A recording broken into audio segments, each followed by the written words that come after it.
Hi everyone. After I was painting the lemon and I'm just giving you some of the finishing touch of the orange here. The texture, though that flickering light texture, which is kind of important. Because you paint the lights and then you paint the texture on top of that. Always, please remember that you always put texture when you have a nice sense of a volume happening there. The volume is really important. I'm just a bit darkening some of the cast shadow, which is very close to the object here, because it will get lighter as it goes away from the object, and that way my reflected light will also get a bit lighter, which is fine. But also don't try to make the reflected light too light so that it takes the beauty of overall orange. It's really important that when you paint the values, it has to be in that light family and the shadow family. That's very important. Now guys, time to paint. The first color which I am mixing here is the white and lemon yellow for the lightest of the apple, and I'm also touching up just a small bit of red into that, because when you see the apple here and the lightest value you see there, it's a bit cooler, and that is what you have to opt for. Second color is red here, a bit of lemon yellow and white, because as we know the lightest color is the highlight which I have painted, and then the color becomes warmer, and then color I can see it becomes a lot warmer. So in this I have added lemon yellow. I have also added alizarin crimson, as you can see here, and then I'm adding cadmium red to that. So it's very important to mix at least 4 values for the light and 1 value for the shadow. The darkest color of this light is raw umber, lemon yellow, cadmium yellow and crimson.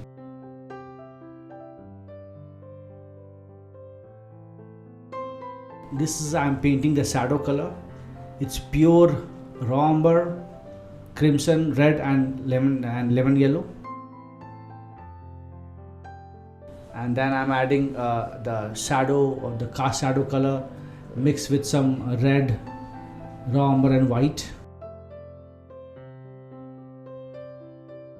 Now I have taken a raw umber color and a kind of a pointed brush, and I'm just drawing the shape of the apple.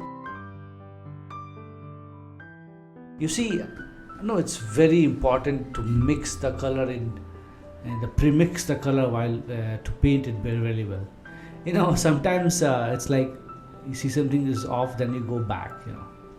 Now I have taken the lightest color,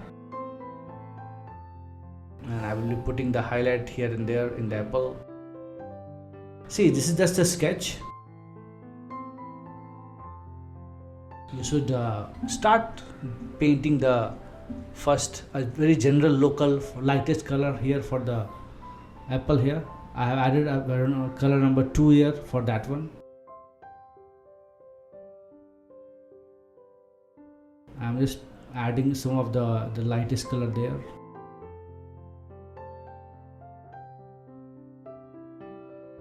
Now I'm adding the bit of the shadow color, which is just next to the lightest color.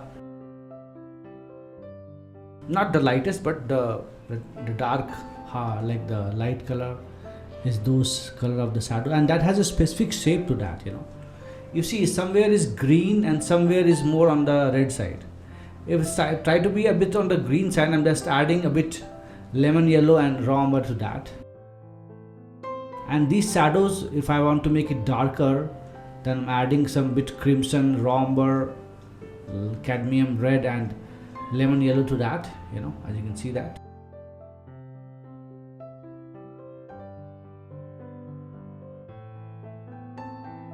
For this color of the apple, you have some lemon yellow, a bit of a crimson and some red to that, like the cadmium red to that. It's very important that how to mix the color, like which color will be used there. In the shadows, I feel that it is more towards the yellow side, so I'm just add a bit of lemon yellow into that. See, no one is exactly going to teach you how to mix the color. I'm just showing you this is one of the process to mix the color, that you should always pre-mix 4 for the lights and maximum 2 for the shadow. That's it. You can also just paint 1 for the shadow and 4 for the lights. Now I'm painting these color of this apple here with some bright red, but it has a bit of a raw umber if I wanted to make gray down. And then I'm also adding there also.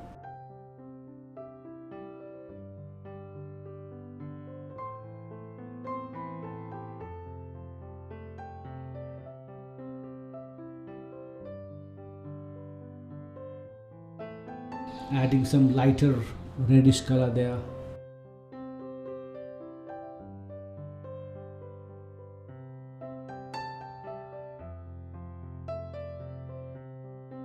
But I'm always looking for the values. Values are very, very important. You have to paint these that's why I always put the highlight first, so that I can determine how light and how dark it can go from there. And that is a good way to paint something, so that you don't just kind of paint from anywhere. You shouldn't paint from anywhere. That is a wrong way to do that. I'm putting the darkest accent of those shadows here, so that I can determine the values of the other shadows color there. And then I'm darkening these values of the shadow, so that I get an idea how light and how dark can be. See, now I have just put a patches of color, and that is a good way to study the color. You should always master the skill of that.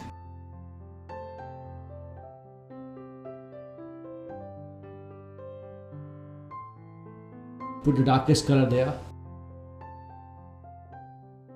Now I have taken a bit of a yellow and lemon yellow and mixing with that lightest color, creating the sense of the transition of the values there.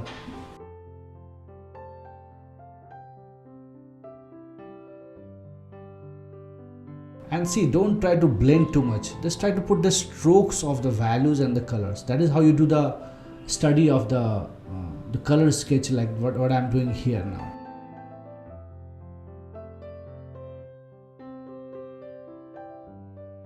It's really important how do you kind of move the brush also. You should always move the brush according to the form. Like if the form is going away from you, or it going in the circular form, on the circular motion, like a spiral thing, So you should always move the brush according to the form. You shouldn't just go any direction. If you follow the direction of the form with that value, with that color, you will always paint really well.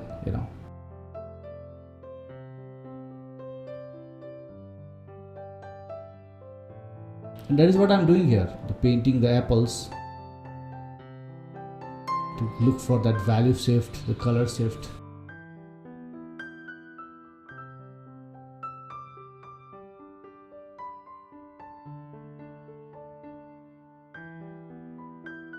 These values are very, very subtle values here.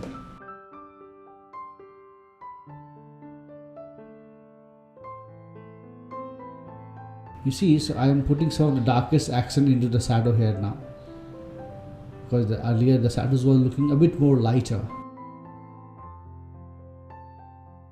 Yes, I can put the darkest accent of the shadow, which is crucial to get the light. If you get the darkest punch, in the shadows, then the light looks more lighter because of that a subtle shift of the contrast, and that's very important. And see, the painting is like, how do you master the middle values? Like from the lightest value to the darkest value, how do you put those values, in that sequence order? That's very important to get the illusion of that, the apple, that roundness of the form. That is very, very crucial.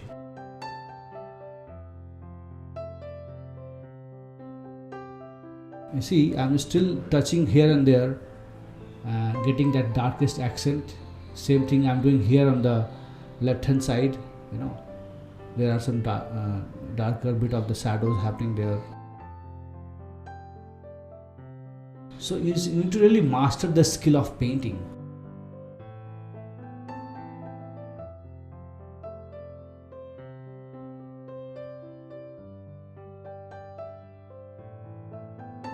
And you should always put those the color in the patches, so that you don't blend too much, so that you create some texture also.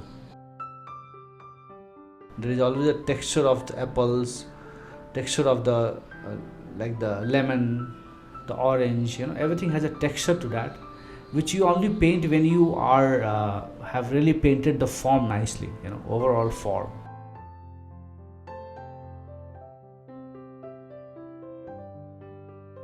But yeah, I hope you must have learned something from this painting session of lemon, orange and apple.